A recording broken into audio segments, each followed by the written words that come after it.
Hi, movie recap zones here. Today, I'm going to explain an action science fiction film called Badland, Road to Fury. Watch out and take care. At the beginning of the movie, we see a large barren land. A young man named Jerome Holm narrates to us that he hasn't seen this land when it was green, but his father has. Years ago, it used to be home to several farmers who grew wheat and grains on it. However, after drought struck the land, not a single plant has been able to grow. Most of the farmers left the place, but Jerome's father, Ernest, hoped the land would be green again. He still believes that it just needs some water. But in this world, people kill each other for water. In the first scene, we see two muggers trying to break into a tiny house. Ernest catches them and kills the first one. The second mugger tries to convince him to spare his life, but is killed when he secretly takes a gun out. His son, Jerome, insists he could have helped him. The house the muggers were breaking into has an old water pump that stops working when Ernest tries to use it. With no water left, the father and son make their way on a mule to the waterman. People who extract water from deep wells through a government deal. Ernest exchanges supply with those people for water. He has been trying to convince them to provide him with water to cultivate a small part of his land for years. However, the watermen only do it for the right amount of money that Ernest cannot afford. On their way back, their mule falls down and breaks its leg. Ernest reluctantly shoots the animal dead. The two come back home to Jerome's sister, Mary, serving them bagged food. Because of water scarcity, we see Mary cleansing the dishes with soil. The following day, Jerome and Ernest visit Sam Lever's auction house to get something to replace the mule who died. There, a robotic carrier machine called Simulate Shadow, Sim, catches their eyes. Ernest wins the auction against a man named Flem Lever, who also happens to be Sam's son.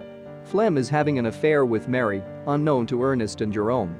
The two then go to meet Jerome's sick mother, Catherine Holm. She lives in a nearby hospital where she can walk while wired to a special frame.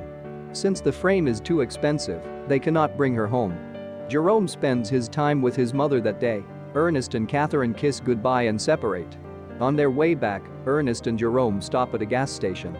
We see Ernest take a gulp of petrol after pumping it into his vehicle. The two encounter a couple with a young baby begging for water. The father, Robbie, wants to sell the baby because they cannot afford to take care of him, but Ernest advises against it and tells him that he'll help them with water. Robbie knows of Flem and Mary's affair and hints Ernest towards it. At home, Ernest confronts Mary about her sneaking out frequently, but she claims that it is her freedom and tells her father that she hates him. She tries running away, but Ernest locks her in her room and nails her windows shut. One morning, Ernest and Jerome wake up to Sim absent from its shed. Someone had stolen it. Ernest assumes it was Flem and goes to his house, but finds out from Sam that he has left with a truck that morning for the mountains. Ernest then goes looking for him to the waterman, but they knock him unconscious. When he regains consciousness, it is already night. The watermen accuse him of stealing their supplies. Ernest insists that he didn't steal them, but their leader, Caleb, attacks him.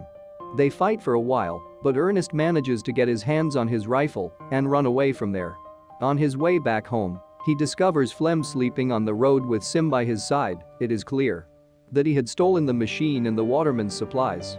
Ernest points the rifle at him, holds him hostage, then ties him to the machine. He wants to take Flem back to the waterman to prove his innocence. On their way, Flem makes comments about Mary, which angers Ernest.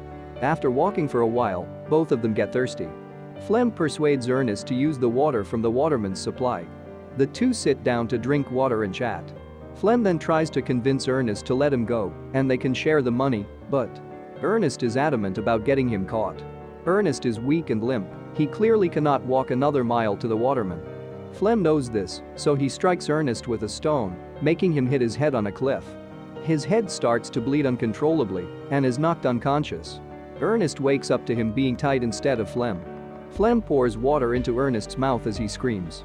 Later, we see Flem arrive at Ernest's house in his motorbike to take Mary. She happily runs out to him. Ernest still hasn't been home, so Jerome goes out to look for him.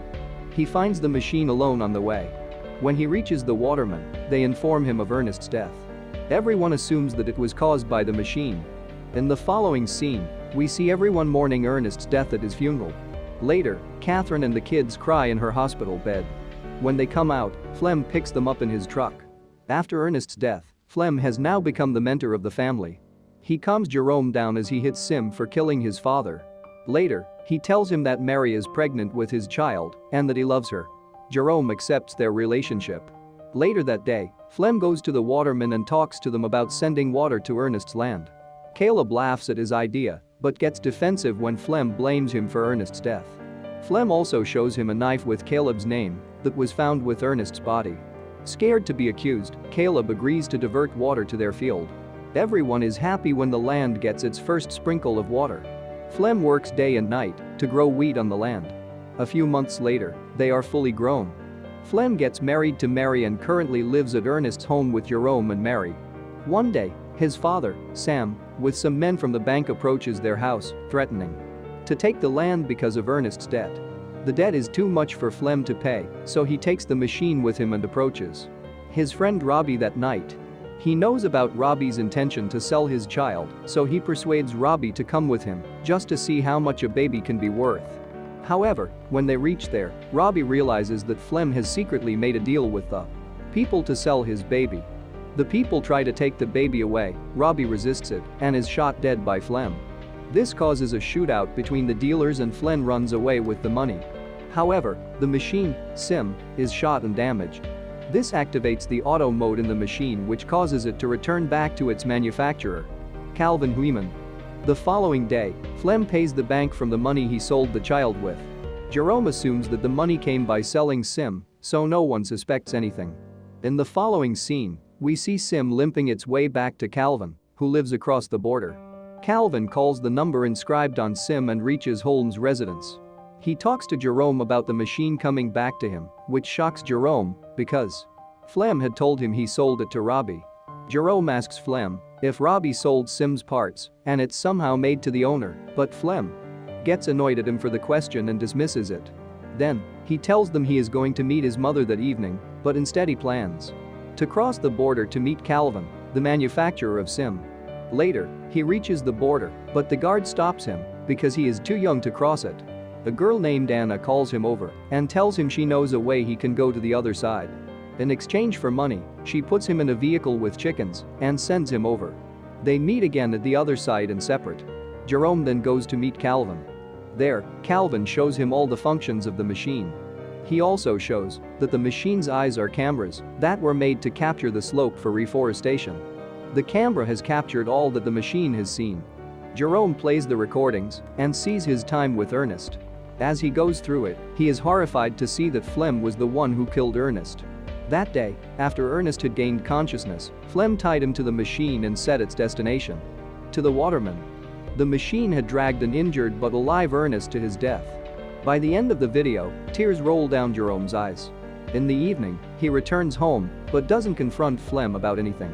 One day, Flem and Jerome are hunting deers, after which Jerome keeps the rifle with him, hiding it under his bed for the future. At breakfast, Jerome tells Flem about Robbie calling him. Flem is surprised and accuses Jerome of lying because he knows Robbie is already dead. Later, Flem receives a letter written by Jerome as Robbie. The letter asks Flem to meet Robbie at the same place he has killed Ernest. He is confused by this, but he decides to find out whether Robbie is still alive. Later at night, Flem tells a pregnant Mary that he has to go out to sell something. Mary wishes him luck and asks him to come back soon. When Flem reaches the place, he calls for Robbie. As he walks, he falls down a pit and he lies there calling for help when Jerome appears in front of him. Seeing him there, Flem takes a sigh of relief and asks him for help. However, Jerome stands there with a rock in his hand. Flem realizes that he knows everything that happened and apologizes to him, claiming it was just an accident. He begs him to spare his life for Mary and their child, but Jerome doesn't listen. He points the rifle at Flem and shoots him dead. It has been 2 days since the event. Mary is worried about her husband, but Jerome asks her to wait a little more. He has decided to keep Mary in the dark about both Ernest's and Flem's death. Mary suggests they bring their mother home because they now have the money to afford the ringing system she lives in. The movie ends as Jerome erases all the video memory from Sim. Subscribe for more videos like this, turn on notifications, and leave a like to help the channel out. Thank you for watching.